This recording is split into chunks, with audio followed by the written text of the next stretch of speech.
Morning students, बेटा हम आज हिस्ट्री का फर्स्ट चैप्टर पहला अध्याय फ्रांसीसी क्रांति के बारे में जानेंगे। ठीक है, तो इसमें देखो फ्रांसीसी क्रांति कब हुई थी, तो इसके बारे में हम देखेंगे। फ्रांसीसी क्रांति 1789 ईस्वी सन में हुई थी। साधारण जनता, इसमें बहुत ज़्यादा जो जनता थी, कॉमन व्यक्ति दुखी थी, परंतु कुलीन वर्ग जो बड़े घराने के लोग होते हैं ऐश्वर्य का जीवन व्यतीत करते थे, यानी कि जो बहुत ज़्यादा धनी लोग होते थे वो तो आराम से रह रहे थे, और जो कॉमन लोग थे वो बहुत ही दयनीय स्थिति में थे। अंततः जनता ने सम्राट लुई 16वें के विरुद्ध क्रांति का बिगुल बजा दिया। इसको हम फ्रांसीसी क्रांति कहते हैं। जैसे कि हम यहाँ देखेंगे लेसन में है, 14 जुलाई 1789 की सुबह पेरिस नगर में आतंक का माहौल था। सम्राट ने सेना को शहर में घुसने का आदेश दे दिया था। अफवाह थी कि वह सेना को नागरिक पर गोलियां चलाने का आदेश देने वाले हैं। लगभग 7000 मर्द थे और टाउन हॉल के सामने इकट्ठे हुए थे। ठीक है, उन्होंने एक जन सेना का क्या किया था, गठन करने का निर्णय किया था। हथियारों की खोज में वे बहुत से सरकारी भवनों में जबरन प्रवेश कर चुके थे। ठीक है, इसके बारे में क्या कह रहे हैं, जो फ्रांसीसी क्रांति है ये आधुनिक यूरोप के इतिहास की एक महानतम घटना है। ठीक है, इसका आरंभ भले ही 1789 में ईस्वी सन में हुआ हो, परंतु इसकी जो पृष्ठभूमि थी बहुत पहले से तैयार हो गई थी। ठीक है, फ्रांस में राजा, उसके दरबारी, सेना के अधिकारी तथा चर्च के पादरी जन साधारण का खून चूसने को तैयार थे।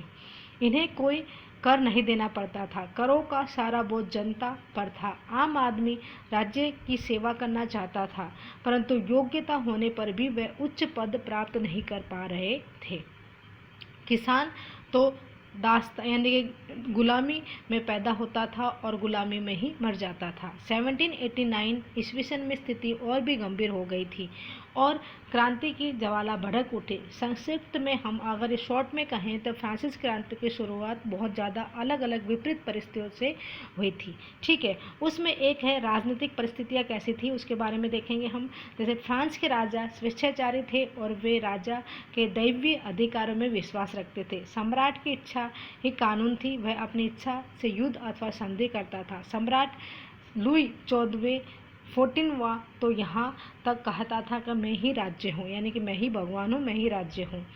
कर बहुत अधिक थे जो मुख्य जनसाधारण को ही देने पड़ते थे। दरबारी और सामंत करों से मुक्त थे। जो गरीब जनता थी उनको ही उनके पास ही कर लिया जाता था, और जो दरबारी होते थे, जो अमीर व्यक्ति होते थे, वो कर नहीं देते थे। राज्य में सैनिक तथा अन्य पद पैतृक थे और उन्हें बेचा भी जा सकता था। जो राज्य में जो पद होता है, सैनिक होते थे, यदि उसका पिता सैनिक है तो उसका बेटा भी सैनिक ही बनता था। ठीक है, और जो नौकरी थी पद यानी पैसे देकर बेची जा सकती थी। सेना में असंतोष था। शासन में व्यापक भ्रष्टाचार फैला हुआ था। सामाजिक परिस्थितियाँ कैसी थी बेटा उस समय में? फ्रांस में मुख्य 3 श्रेणियाँ थी, उच्च, मध्य तथा निम्न। 3 थी, कौन थी? उच्च, मध्य तथा निम्न। उच्च श्रेणी में अधिकारी युक्त बड़े बड़े सामंत, पादरी आदि आते थे।